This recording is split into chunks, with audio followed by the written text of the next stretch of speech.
In the 9th and 10th chapters of the Gospel of Luke, from which these passages have been taken these last few Sundays, Jesus has affirmed his identity as the Christ with his closest associates.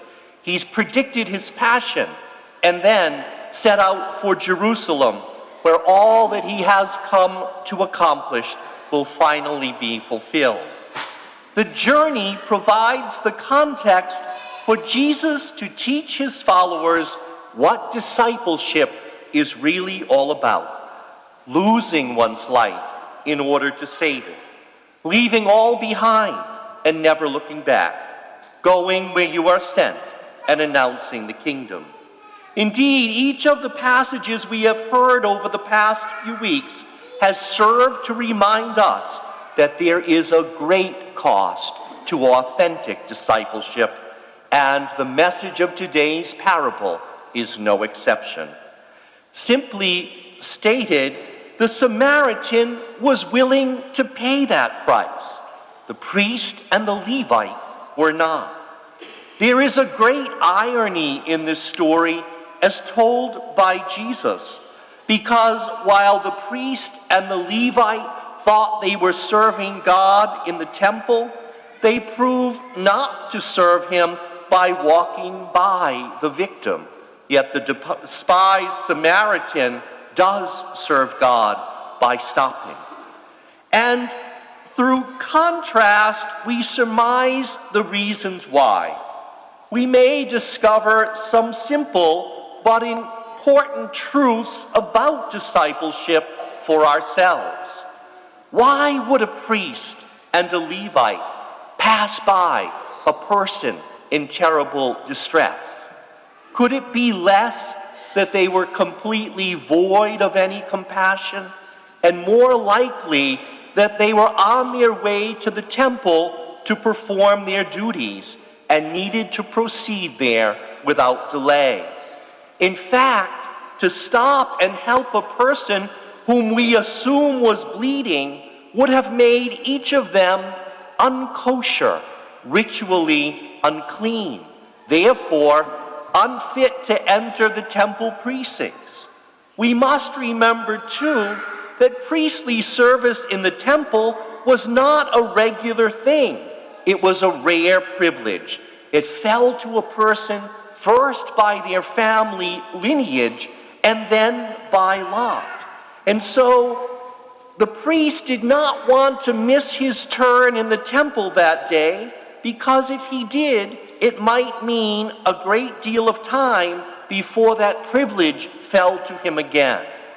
Maybe we could compare his predicament to ourselves, perhaps having tickets to a ball game, the theater, or a concert in the city, something we've longed to do for quite a while, and indeed made quite an investment in order to have it happen. And after we get out of our car, when parking it, we see someone lying on the sidewalk, the victim of a serious beating or mugging. Would we stop to help and miss what we had our heart set on? Or would we more likely just dial 911 and keep going our way, leaving the care of the wounded to the professionals whom we assume would indeed be on their way? So, much in the same way, the priest and the Levite in this parable are shackled by privilege and thus not really free to do the right thing.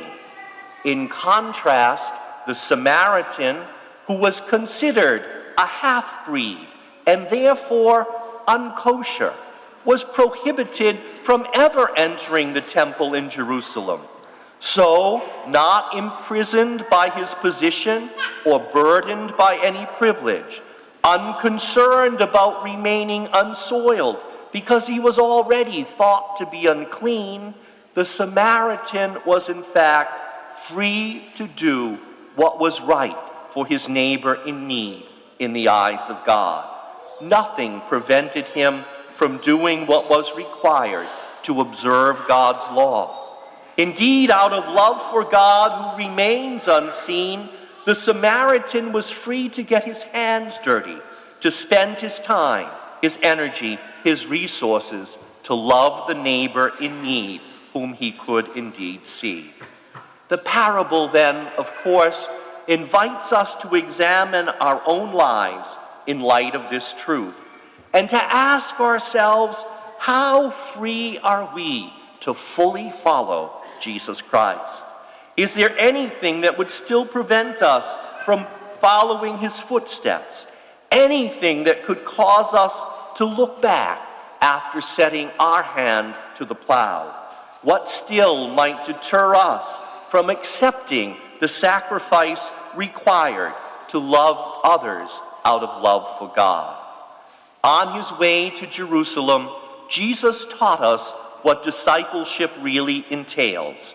For it is never merely a title or a privilege. It's a path to be followed each and every day, and one that is always likely to lead to the cross, just as his did. Love for others for the love of God will always cost us nothing less than our very lives, and all that this implies in terms of our time and resources. Indeed, discipleship will demand that we surrender something that is very precious to us, and probably precisely at the very moment when we most want to keep it for ourselves. So let us pray for the grace to be more free, as was the Samaritan in this story, as was Jesus throughout his ministry, and then prepare ourselves once again to pay that price when the invitation or the opportunity to do so arrives. That is when Jesus, in the disguise of a neighbor in need, asks us to serve him in love.